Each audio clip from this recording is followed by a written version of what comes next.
Thanks, Mike. For more on this, let's go to Republican Congressman from Indiana, Jim Banks. Congressman, great to have you here. I'll put the New York Post headline up on the screen for you. This is the front page this morning. I only want this much, and it clearly shows the 11 zeros between the behind the $1.5 trillion in spending, saying only in Leftland is $1.5 trillion considered a compromise. Manchin has said that he'd only accept a bill, as you know, that's $2 trillion less than progressives want. But this is still a massive amount of money that we're talking about here. What can the president get done this afternoon?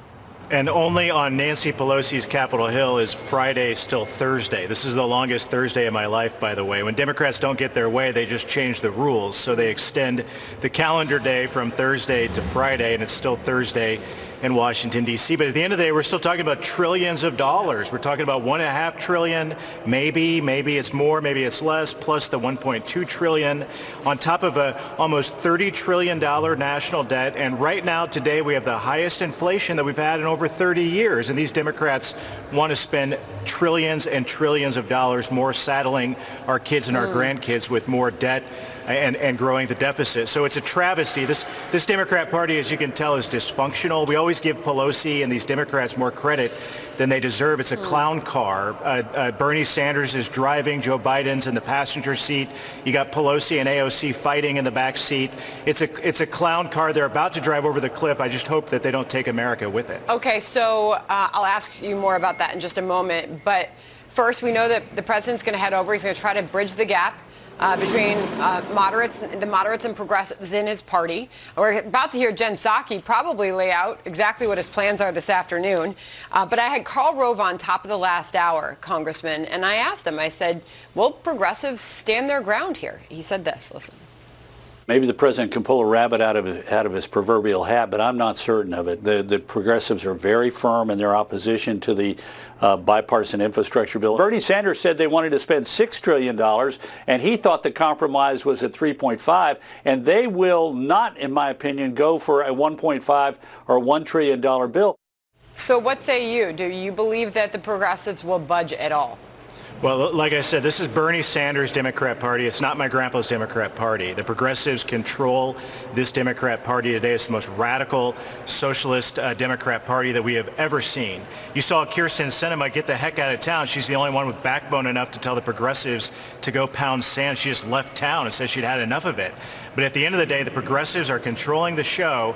That's why they haven't been able to get anything done. The infrastructure deal, any aspect of the reconciliation bill, I imagine they're not going to budge because they're going to demand that they get their way. And that's why this Democrat Party is as dangerous as what they've ever been. There's no doubt these are two major pieces of President Biden's agenda that are currently in jeopardy right now. You put the wish lists up here. You say progressives are in control. They want free community college, free child care, universal pre-K, expand Medicare, paid family and medical leave.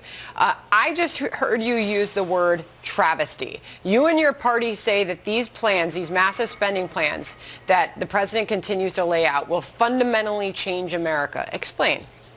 Well, not to mention that, I mean, you haven't even talked about the infrastructure deal, which still incorporates so many tenets of the Green New Deal and the socialist policies that will come along with both the infrastructure and the reconciliation bill. But at the end of the day, you got to recognize where we are with inflation at this moment, and if they accomplish even a slice of what they want to accomplish, inflation is going to get even worse, and that's a tax on working class, middle class families. Government is going to be more involved in your lives, and it's going to cost a lot more, and you're going to have to work harder to pay more taxes to pay for it. And that's what's transformational for this country that we can't afford, and we can't allow the Democrats to accomplish it. I hope they fail every step of the way today. Interesting your comments about Kyrsten Sinema. We did get word that she went back to Arizona for an appointment of some kind. How does your party view her getting in the way of this right now and her standing there in Congress? Well, I served with Senator Sinema in the House, and I'll tell you, she spent as much time hanging out on the Republican side as she did on the Democrat side. She's tough. She's got backbone. She's not going to let the progressives walk all over her. That's why they hate her at the moment. They're talking about primarying her because she's not going along with their socialist scheme to pass this trillions and trillions of dollars worth of the reconciliation package and the infrastructure package. So I'm not surprised that she had enough and she got out of town, whether it's for an appointment or other reasons. She's one of many Democrats who are privately talking on Capitol Hill about they're sick of the power that the progressive wing has in Washington, D.C., but she's the smartest one to get out of town. Obviously, with President Biden's agenda in question here, in limbo, in jeopardy, however you look at it, there's political implications. Could be long-lasting political implications. We're staring 2022 straight in the face. What do you see happening as a result of the divisions in the Democratic Party that we're seeing today? Well, first of all, when Joe Biden goes and appears before the Democrat conference here in a little bit, he's going to find out what America already knows. His poll numbers have dropped so quickly and drastically. He does not have political leverage in his party. Bernie Sanders can accomplish more with a tweet telling Democrats in the House what to do than Joe Biden can tell them what to do when he appears in front of them in person. He just doesn't have the political clout that a president of either party would ever have with their own party in the Congress. That's just a fact. But at the end of the day, the midterms are staring us in the face. The Democrats know what we all know, that history is on the Republican side. We're going to win back the majority. It's just a matter of how big that majority will be. And the Democrats' failure yesterday and today and in the coming days is another good reason for the American people to give Republicans control of the House of Representatives. I guarantee you we'll do a much better job than this dysfunctional bunch of radical Democrats are doing with our country at the moment. You mentioned inflation, and this is certainly something we saw start to creep up in the polls. That inflation and the high price of just about everything we're seeing as a result of this spending, it grew to be a concern not just among Republicans but Democrats as well. You talked about the possibility of seeing a much higher tax rate across the board for many. Businesses are concerned about that. Some in Congress, Tom Cotton, saying the president should just lay out exactly his math for the words that Joe Biden used for this spending bill. It'll cost $0. Perhaps we'll see perhaps an effort by the White House in a few moments to provide some more transparency into that, Congressman. When Jen Psaki starts, we just got the 2-minute warning. Real quick thoughts. Yeah, I don't expect them to give us any more details because I don't think they have the details. They don't know the math because they don't have the math. This group of Democrats, they're dysfunctional. They're going along step by step, every step of the way, just trying to pretend like they have their act together when they don't. And you're gonna see more proof of that throughout the day today when they flop on their face. I go to a Kevin McCarthy tweet now saying thousands of small businesses are teetering on the edge of permanent closure, and big government socialists want to give them a final shove. Talk about the impact that this could have on our small businesses in this country.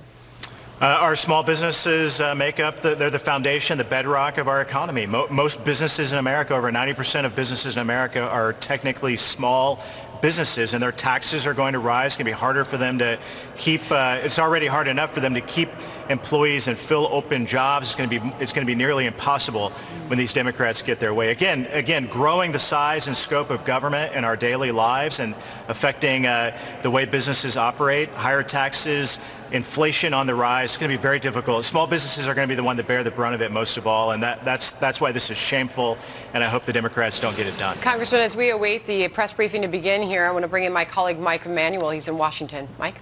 Congressman, great to see you. It strikes me that the Democrats are trying to govern like they have supermajorities in the House and Senate when you have just a few vote majority for the Democrats in the House and a 50-50 Senate. Your thoughts? Again, I think they see this as their last hurrah. They know that this is the moment in time that they've got left to get anything passed as we head into an election year, a major historic midterm election year. So they're trying to get it through. That's why they've turned Friday into Thursday. They're trying to extend. They're trying to create and make up time to get this done because they know that time is running out. The clock is running out, and their majority is soon to come to an end. They got to get something done this week, or it's never going to happen. This is the only leverage that they have. So they're trying to put magic back. They're trying to create magic, but I'm not sure that magic really exists for Nancy Pelosi's majority. Congressman, the New York Times had a report on Joe Biden's sagging popularity. His slide with key voters, it says, and questions whether it's a momentary blip or a danger sign? I'll get you to weigh in on it, saying Biden fared unexpectedly poorly last year among many of the same groups he is struggling with right now. It raises the more alarming possibility for Democrats that recent events have revealed a broader problem. They're losing support among voting groups they generally take for granted. Congressman.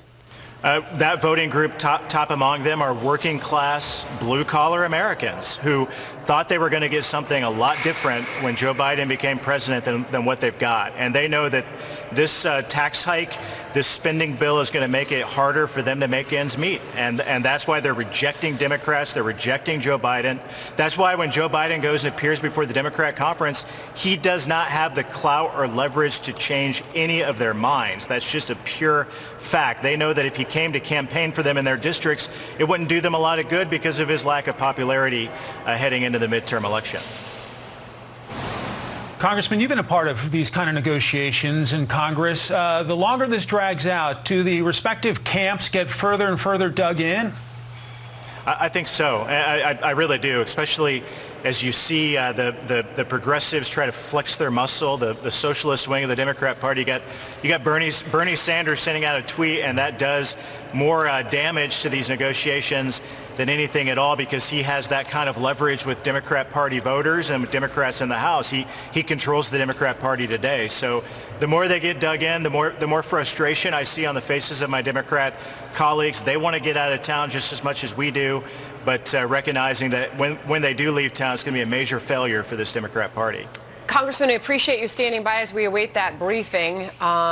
Thank you. We've got some other news to get to. Thank you. Thanks.